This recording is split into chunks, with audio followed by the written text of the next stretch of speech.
Here's Debrief, the show that gets you caught up on the latest top stories. This week, it's Gaza and Ukraine. Hello. That side. Is it that side? Or is that side? 1, 2, 3, 4, 5, 6, 7, 8, 9. 2 minutes. Hamas says it has handed mediators, quote, a positive response to a US-backed Gaza ceasefire plan.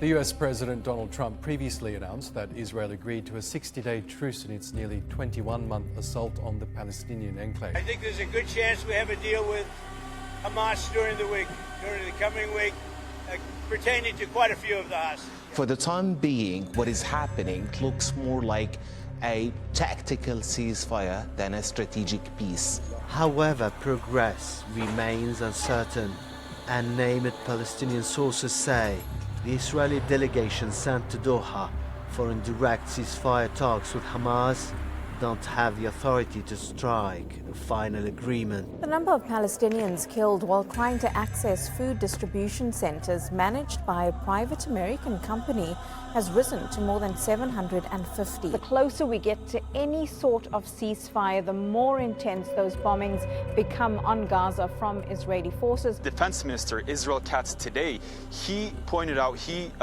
showcased the plan of building a quote-unquote humanitarian city in Rafah. They are planning to move the whole of the Gaza population. Once these people are in this, they will not be allowed to leave. President Trump says he believes talks to end the war in Gaza are going well, but doesn't know if a two-state solution will be possible. He's been hosting Israel's Prime Minister Benjamin Netanyahu. Netanyahu presented Trump with a gift, a copy of the letter he sent to the Nobel Peace Prize Committee. It's nominating you for the Peace Prize, which is well-deserved. There was no declaration, no breakthrough during the meeting yesterday. U.S. Secretary of State Marco Rubio announced on social media that he was imposing sanctions on Albanese. I mean, this is a record. I am the first UN person to be imposed a sanction for what? For having exposed the genocide? Listening for danger in the darkness. A drone designed to deliver death and destruction approaches.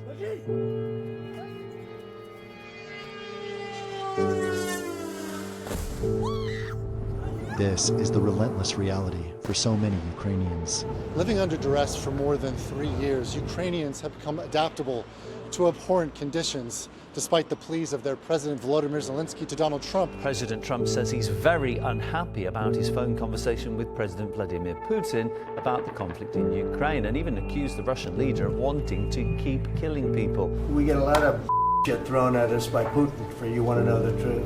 Trump also pledged to continue providing weapons to Ukraine after Moscow intensified its attacks. Donald Trump says he's considering more sanctions against Russia. And he understands that it may be coming, and, he's a professional. More than 400 Russian drones were launched overnight Wednesday into Thursday morning. Kiev was the main target. A moment after I had run away, I heard roar and cracking sound, the sound of glass shattering. I turned around and saw that my apartment was gone. Ukrainians now face attacks by hundreds of these drones every single night. And this is pure terrorism. Agreements reached at an international conference in Rome have focused on Ukraine's recovery. Participants have pledged a total of more than $11.5 billion. The path for us is clear: to continue to support Ukraine. Donald Trump announced he had struck a deal with NATO for the US to send weapons to Ukraine through the alliance. They'll be sending Patriot missile systems, and that NATO will be paying for them. German officials said they aim to help Ukraine bolster its missile defense system. We are talking about 4 more IRIS-T systems, plus the 300 missiles. We're talking about 120 man-pads. That is ground-based air defense systems.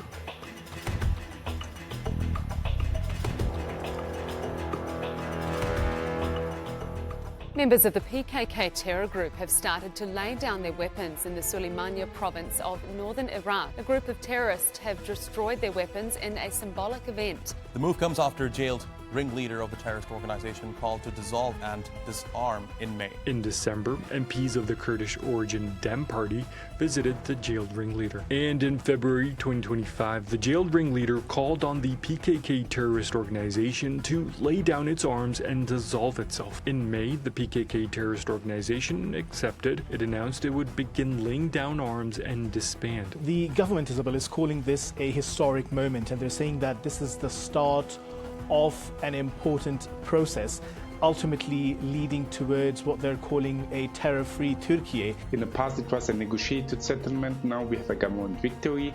In the past, we had the geopolitics in the region totally against PKK laying down the weapons. Because let's be clear, at that time, Syria was in civil war, and the regional states were encouraging the PKK. The US got directly involved in supporting the PKK Syrian branch, and this motivated them just not to lay down the weapons. What Turkey has effectively done is this government seems to have denied the PKK terrorist organization the reason for its existence, because in the past the PKK terror group and its affiliated groups had been claiming that they were there to address what they saw as grievances against the Kurds. But what's happened in the country over the last 2 decades in particular is the large-scale integration, the participation of the Kurdish community in Turkish politics. And it's even more top stories from around the world. Check them out with the news in brief. On Saturday, London police hauled off dozens of protesters outside the High Court, the first arrests under Britain's brand new ban on the direct action protest group Palestine Action. The government has branded it as a terrorist organization, but members argue they're all about nonviolent civil disobedience to disrupt arms trade with Israel. Palestine Action will challenge the ban, and a hearing is set for late July. Around 30 people have been arrested today for holding up signs saying, "I support Palestine Action." As of today, that is now a criminal offence under the Terrorism Act. Many people that I've spoken to who have now been arrested told me they knew of the consequences, including prison sentences. Since Friday, catastrophic flash floods have ripped through Texas, leaving over 120 dead with many more missing. A girls' summer camp was swallowed in the deluge, and the water swept away 27 campers and staff. Rescue teams from across the US and Mexico are combing through debris while officials dodge questions about failed warning sirens and staffing cuts to the Weather Service. President Trump, after the fires in Los Angeles, criticized the government of California right away very heavily, saying that they did not do their job. He has been basically mum on the same situation in Texas. We have to remember that Texas is a Republican state, and he probably did not want to anger some of the officials here who are key allies. Yemen's Houthi rebels are back to targeting cargo ships in the Red Sea. On Tuesday, the Houthis attacked Greek-operated Eternity Sea, killing 4 crew members. A day before, another Greek ship, Magic Seas, had sunk after being struck on Sunday. The rebels had agreed to a ceasefire with Washington in May, but vowed to keep targeting ships that it claims are connected to Israel. Over in Australia, the mushroom murder case that gripped the world has concluded. 50-year-old Erin Patterson was found guilty of murdering her estranged husband's family over a meal of beef Wellington. The prosecutors argued that she served death-cap mushrooms to her guests at lunch 2 years ago. 3 people died after that 5-person meal. And unlike Patterson, the only other survivor of that lunch spent weeks in a coma. Patterson's defense argued that there was no motive for her to kill. It's a tragedy what's happened. She repeatedly denied intentionally putting the fungus in the meals, claiming she may have accidentally mixed wild foraged varieties with store-bought ones.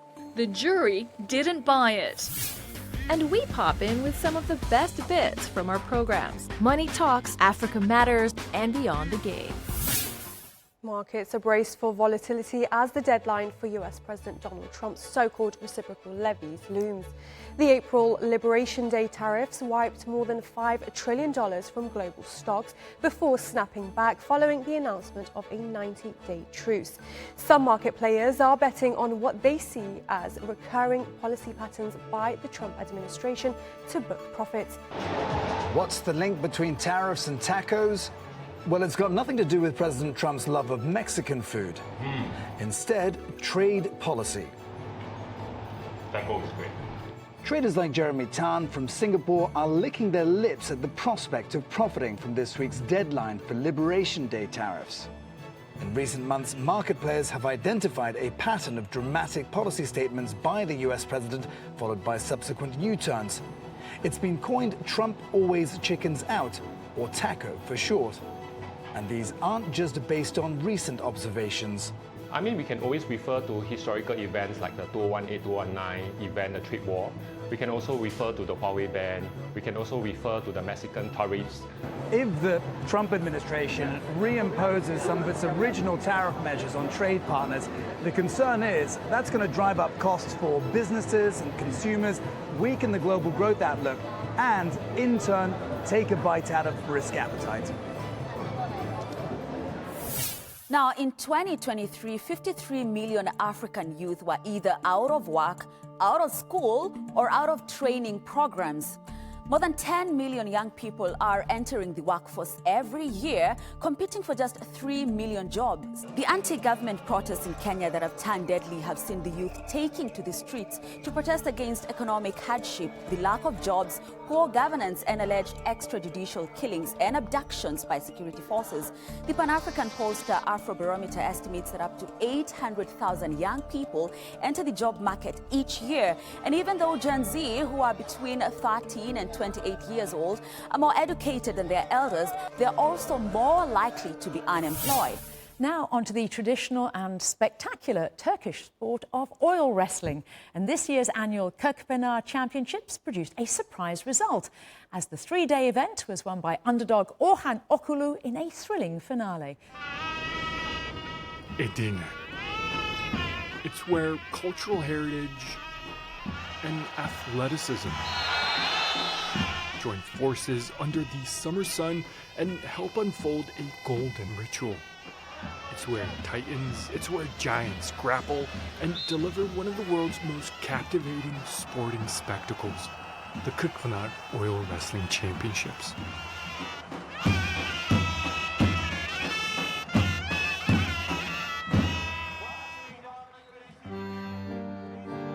Now, oil wrestling's origins aren't exclusively Turkish. It dates back to 2650 BC, but it's in this part of the world that it's blossomed into a must-see sport. Starting from the times of the Ottoman Empire all the way to the Turkish Republic, the Kirkpınar competition stands as the longest ongoing sporting event ever, and with rare exceptions like the COVID-19 pandemic, hasn't stopped delivering top-notch wrestling action since 1361.